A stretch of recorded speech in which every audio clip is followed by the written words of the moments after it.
Injil Lukas pasal 11 ayat 1 sampai 54. Hal berdoa.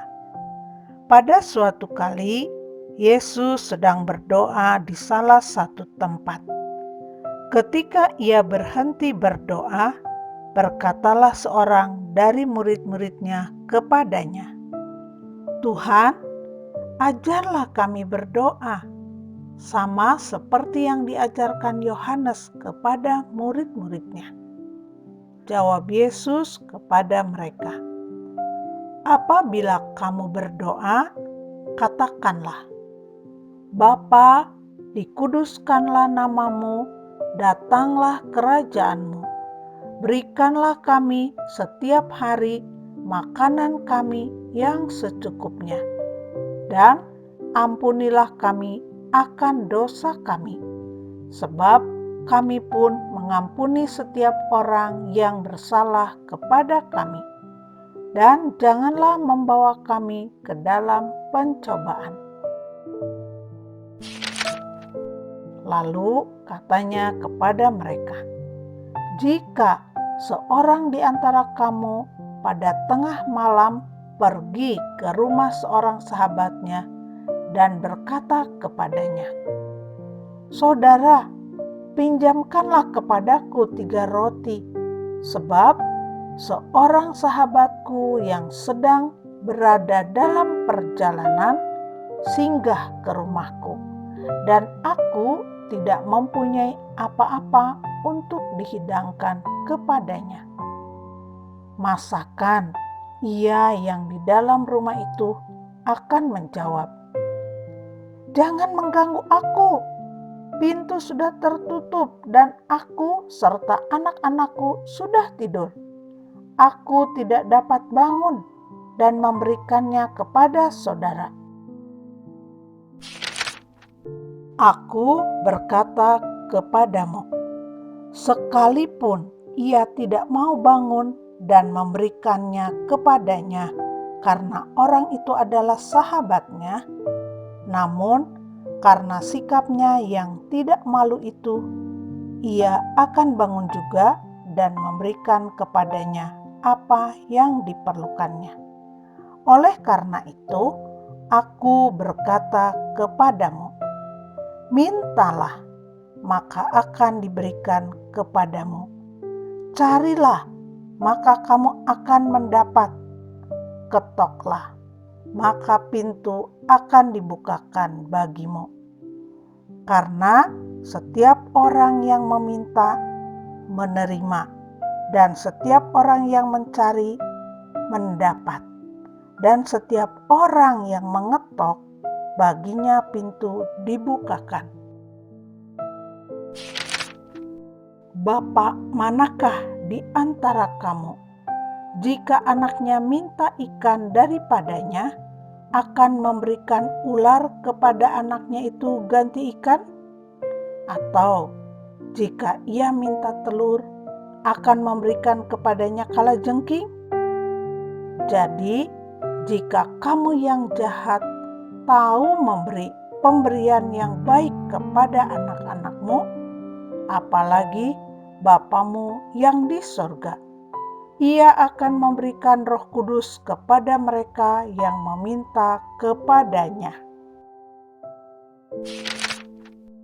Yesus dan Beelzebul. Pada suatu kali, Yesus mengusir dari seorang suatu setan yang membisukan. Ketika setan itu keluar, orang bisu itu dapat berkata-kata, maka heranlah orang banyak. Tetapi ada di antara mereka yang berkata, ia mengusir setan dengan kuasa Beelzebul, penghulu setan. Ada pula yang meminta suatu tanda dari sorga kepadanya untuk mencobai dia. Tetapi Yesus mengetahui pikiran mereka, lalu berkata, setiap kerajaan yang terpecah-pecah pasti binasa, dan setiap rumah tangga yang terpecah-pecah pasti runtuh. Jikalau iblis itu juga terbagi-bagi dan melawan dirinya sendiri, bagaimanakah kerajaannya dapat bertahan? Sebab kamu berkata bahwa aku mengusir setan dengan kuasa Beelzebul. Jadi, jika aku mengusir setan dengan kuasa Beelzebul, dengan kuasa apakah pengikut-pengikutmu mengusirnya? Sebab itu, merekalah yang akan menjadi hakimmu. Tetapi jika aku mengusir setan dengan kuasa Allah, maka sesungguhnya kerajaan Allah sudah datang kepadamu. Apabila seorang yang kuat dan yang lengkap bersenjata menjaga rumahnya sendiri, maka amanlah segala miliknya. Tetapi jika seorang yang lebih kuat daripadanya menyerang dan mengalahkannya, maka orang itu akan merampas perlengkapan senjata yang diandalkannya dan akan membagi-bagikan rampasannya. Siapa tidak bersama aku, ia melawan aku, dan siapa tidak mengumpulkan bersama aku, ia mencerai-beraikan. Kembalinya roh jahat. Apabila roh jahat keluar dari manusia, ia pun mengembara ke tempat-tempat yang tandus mencari perhentian, dan karena ia tidak mendapatnya, ia berkata, "Aku akan kembali ke rumah yang telah kutinggalkan itu." Maka pergilah ia dan mendapati rumah itu bersih tersapu dan rapi teratur. Lalu ia keluar dan mengajak 7 roh lain yang lebih jahat daripadanya, dan mereka masuk dan berdiam di situ. Maka akhirnya keadaan orang itu lebih buruk daripada keadaannya semula. Siapa yang berbahagia? Ketika Yesus masih berbicara, berserulah seorang perempuan dari antara orang banyak dan berkata kepadanya, "Berbahagialah ibu yang telah mengandung engkau dan susu yang telah menyusui engkau." Tetapi ia berkata, "Yang berbahagia ialah mereka yang mendengarkan firman Allah dan yang memeliharanya." Tanda Yunus. Ketika orang banyak mengerumuninya, berkatalah Yesus, "Angkatan ini adalah angkatan yang jahat. Mereka menghendaki suatu tanda, tetapi kepada mereka tidak akan diberikan tanda selain tanda Nabi Yunus. Sebab seperti Yunus menjadi tanda untuk orang-orang Niniwe, demikian pulalah Anak Manusia akan menjadi tanda untuk angkatan ini. Pada waktu penghakiman, ratu dari selatan itu akan bangkit bersama orang dari angkatan ini, dan ia akan menghukum mereka. Sebab ratu ini datang dari ujung bumi untuk mendengarkan hikmat Salomo, dan sesungguhnya yang ada di sini lebih daripada Salomo. Pada waktu penghakiman, orang-orang Niniwe akan bangkit bersama angkatan ini dan mereka akan menghukumnya.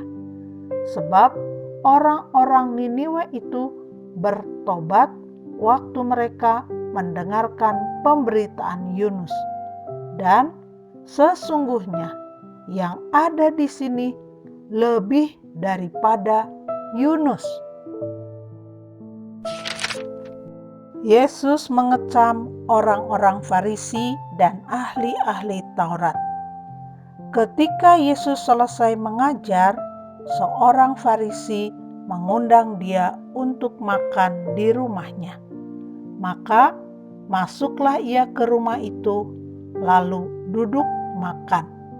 Orang Farisi itu melihat hal itu dan ia heran karena Yesus tidak mencuci tangannya sebelum makan.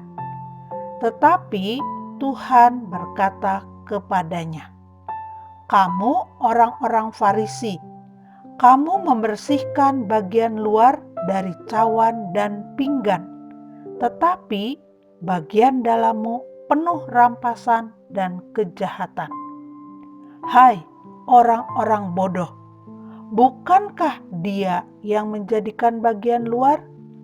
Dia juga yang menjadikan bagian dalam. Akan tetapi, berikanlah isinya sebagai sedekah, dan sesungguhnya semuanya akan menjadi bersih bagimu.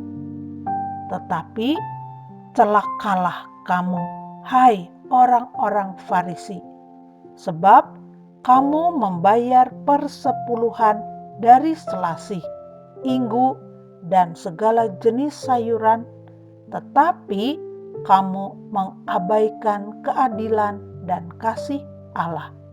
Yang satu harus dilakukan dan yang lain jangan diabaikan. Celakalah kamu, hai orang-orang Farisi, sebab kamu suka duduk di tempat terdepan di rumah ibadat dan suka menerima penghormatan di pasar. Celakalah kamu, sebab kamu sama seperti kubur yang tidak memakai tanda. Orang-orang yang berjalan di atasnya tidak mengetahuinya. Seorang dari antara ahli-ahli Taurat itu menjawab dan berkata kepadanya, "Guru, dengan berkata demikian, engkau menghina kami juga." Tetapi ia menjawab, "Celakalah kamu juga, hai ahli-ahli Taurat, sebab kamu meletakkan beban-beban yang tak terpikul pada orang, tetapi kamu sendiri tidak menyentuh beban itu dengan satu jari pun. Celakalah kamu, sebab kamu membangun makam nabi-nabi, tetapi nenek moyangmu telah membunuh mereka. Dengan demikian, kamu mengaku bahwa kamu membenarkan perbuatan-perbuatan nenek moyangmu, sebab mereka telah membunuh nabi-nabi itu dan kamu membangun makamnya. Sebab itu, hikmat Allah berkata, Aku akan mengutus kepada mereka nabi-nabi dan rasul-rasul, dan separuh dari antara nabi-nabi dan rasul-rasul itu akan mereka bunuh dan mereka aniaya, supaya dari angkatan ini dituntut darah semua nabi yang telah tertumpah sejak dunia dijadikan, mulai dari darah Habel sampai kepada darah Sakaria yang telah dibunuh di antara mezbah dan rumah Allah. Bahkan aku berkata kepadamu, semuanya itu akan dituntut dari angkatan ini. Celakalah kamu, hai ahli-ahli Taurat, sebab kamu telah mengambil kunci pengetahuan. Kamu sendiri tidak masuk ke dalam, dan orang yang berusaha untuk masuk ke dalam, kamu halang-halangi. Dan setelah Yesus berangkat dari tempat itu, ahli-ahli Taurat dan orang-orang Farisi terus-menerus mengintai dan membanjirinya dengan rupa-rupa soal. itu, mereka berusaha memancingnya supaya mereka dapat menangkapnya berdasarkan sesuatu yang diucapkannya.